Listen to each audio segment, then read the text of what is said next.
Good morning students. మనము ఎన్యులేట్ of circle చెప్పుకున్నాము, ఎన్యులేట్ of square చెప్పుకున్నాము. ఒక్కొక్కసారి మనకి ఎన్యులేట్ ఆఫ్ పెంటాగన్ కూడా అడుగుతుంటాడు. సో క్వశ్చన్ చూసినట్లయితే draw and involute of a pentagon. So ఏమడిగాడండి, పెంటాగన్ డ్రా చేయమన్నాడు. బై సైడ్ వచ్చేటప్పటికి 20 mm, సైడ్ ఇచ్చేయండి 20 mm. And also draw normal and tangent, normal tangent కూడా డ్రా చేయమన్నాడు. ఒక్కొక్కసారి మనకి క్వశ్చన్లో సైడ్ కాకుండా రేడియస్ ఇస్తాడండి. రేడియస్ ఇస్తే మనం ఏం చేయక్కర్లేదు, ఇన్స్క్రైబ్డ్ మెథడ్లో మనం పెంటాగన్ డ్రా చేసుకుని ఆ పెంటాగన్ బట్టి మనము ఎన్యులేట్ ప్రొఫైల్ డ్రా చేసుకుంటూ వెళ్తామండి. మరి ఇప్పుడు దీనికి ఆన్సర్ ఏంటో ఇప్పుడు చూద్దాం. మనకి డేటా ఏమి ఇచ్చాడండి, సైడ్ వాల్యూ ఇచ్చాడు 20 mm, తర్వాత నార్మల్ అండ్ ట్యాంజెంట్ కూడా డ్రా చేయమన్నాడండి. సో మనకి ఇచ్చిన డేటా అది. సో సైడ్ వాల్యూ ఇచ్చాడు కాబట్టి 20 mm ముందు ఏం చేస్తామంటే అండి ఒక లైన్ డ్రా చేసుకుంటాం. డ్రా చేసుకున్న తర్వాత ఇక్కడ మనకి పెంటాగన్ డ్రా చేయమన్నాడండి. పెంటాగన్ ఫార్ములా ఏంటంటే 360 degrees బై n చేసుకుంటాం. 360 degrees బై 5 చేస్తే మనకి 72 degrees వస్తుందండి. సో పెంటాగన్ డ్రా చేసుకోవడానికి మనము ఎక్స్టీరియర్ యాంగిల్ ఎంత పెట్టాలంటే అండి, ప్రొట్రాక్టర్ తీసుకుని 72 degrees పెట్టుకుంటాము. సో సైడ్ వచ్చేటప్పటికి 20 mm డ్రా చేసుకుంటామండి. మళ్ళీ ఇక్కడ కూడా ప్రొట్రాక్టర్ ప్లేస్ చేసుకుని 72 degrees పెడతామండి. తర్వాత ఈ డిస్టెన్స్ తీసుకుంటాము, ఇది సెంటర్ చేసి ఒక ఆర్క్ డ్రా చేసుకుంటాము. ఈ డిస్టెన్స్ తీసుకుంటాము, ఇది సెంటర్ చేసి ఒక ఆర్క్ డ్రా చేసుకుంటామండి. సో ఈ పాయింట్ని రెండింటిని కూడా మనం జాయిన్ చేసుకుంటామండి. జాయిన్ చేసుకున్న తర్వాత నేమింగ్ ఇచ్చుకుంటాం.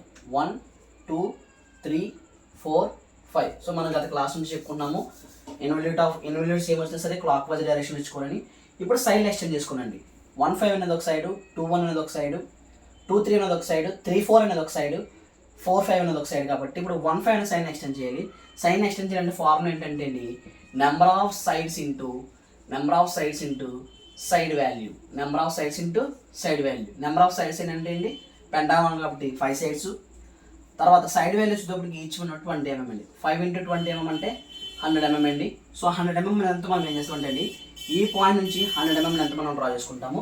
100 mm లెంత్ డ్రా చేసుకున్న తర్వాత మనం ఏం చేస్తామంటే అండి, దీన్ని 5 ఈక్వల్ పార్ట్స్ కింద కట్ చేసుకుంటాం. 100 mm కాబట్టి first 20 mm, 20 mm + 20 mm 40 mm, 40 mm + 20 mm 60 mm, 60 mm + 20 mm 80 mm, 80 mm + 20 mm 100 mm అయిపోతుందండి.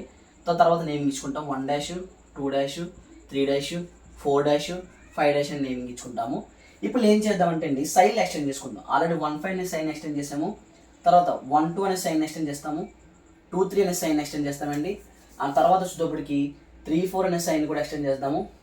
4 5 అనే సైన్ కూడా ఎక్స్టెండ్ చేద్దాం. సైన్ ఎక్స్టెండ్ చేశాను. సైన్ ఎక్స్టెండ్ చేసిన తర్వాత ఇప్పుడు 5 నుంచి 1 డాష్ డిస్టెన్స్ తీసుకుంటానండి. 5 నుంచి 1 డాష్ డిస్టెన్స్ తీసుకొని 1 సెంటర్ చేసుకొని 5 నుంచి 1 వరకు ఒక ఆర్క్ డ్రా చేసుకుంటాను. 5 నుంచి 2 డాష్ డిస్టెన్స్ తీసుకుంటానండి. 2 సెంటర్ చేసి 1 నుంచి 2 వరకు ఆర్క్ డ్రా చేసుకుంటాను. 5 నుంచి 3 డాష్ డిస్టెన్స్ తీసుకుంటాను. 3 సెంటర్ చేసి 2 నుంచి 3 వరకు కూడా ఒక ఆర్క్ అనేది నేను డ్రా చేసుకుంటూ వస్తానండి. తర్వాత 5 నుంచి 4 డాష్ డిస్టెన్స్ తీసుకుంటాను. 4 సెంటర్ చేసి 4 వరకు ఒక ఆర్క్ డ్రా చేసుకుంటూ వస్తానండి. 5 నుంచి 5 డాష్ డిస్టెన్స్ తీసుకుంటాను. 5 సెంటర్ చేసి 5 వరకు కూడా ఒక ఆర్క్ అనేది డ్రా చేసుకుంటూ వస్తానండి. 5 వరకు కూడా ఒక ఆర్క్ అనేది డ్రా చేసుకుంటూ వస్తే మనకి ఇలా వస్తుంది అనమాట. సో ఇది ఇన్వాల్యూట్. తర్వాత నేమింగ్ ఇచ్చుకుంటామండి. ఇది P1, ఇది P2, తర్వాత ఇది P3, ఇది వచ్చేటప్పటికి P4, ఇది వచ్చేటప్పటికి లాస్ట్ ఏంటంటే అండి P4 and last one P5. ఇప్పుడు నార్మల్ ట్యాంజెంట్ డ్రా చేయండి. నార్మల్ ట్యాంజెంట్ మనం ఎక్కడి నుంచైనా డ్రా చేయాలి, కాకపోతే కార్నర్ పాయింట్ తీసుకోవాలి. 1కి 2కి కార్నర్ పాయింట్ 2 అవుతుంది, 2కి 3కి కార్నర్ పాయింట్ 3 అవుతుంది, 3కి 4కి కార్నర్ పాయింట్ 4 అవుతుంది, 4కి 5కి కార్నర్ పాయింట్ 5 అవుతుంది. కాబట్టి నేను ఇటువైపు తీసుకున్నానండి. 4కి 5కి కార్నర్ పాయింట్ 5 కాబట్టి ఇక్కడ నుంచి ఒక లైన్ ఆ ప్రొఫైల్ మీద డ్రా చేసుకున్నాను. దీన్ని నేను నార్మల్ అనుకుంటానండి. n డాష్ అవుతుంది.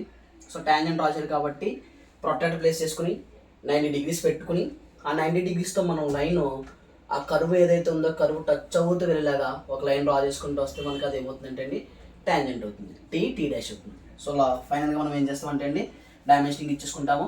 డైమెన్షనింగ్ వచ్చేటప్పటికి మనకి సైడ్ ఇచ్చాడండి, సైడ్ వాల్యూ ఇచ్చాడు. సైడ్ వాల్యూ వచ్చేటప్పటికి ఎంత అంటే అండి 20 mm. తర్వాత ఈ డిస్టెన్స్ మనం పెరిమీటర్ అన్నా కానీ చూపించుకోవచ్చు, లేకపోతే డైరెక్ట్గా 100 mm అని కూడా మనము చూపించుకోవచ్చు అండి. కానీ ఎక్కడ mm అని రాయకూడదు మనము యాజ్ పర్ డైమెన్షనల్ రూల్స్ ప్రకారం. Okay, thank you.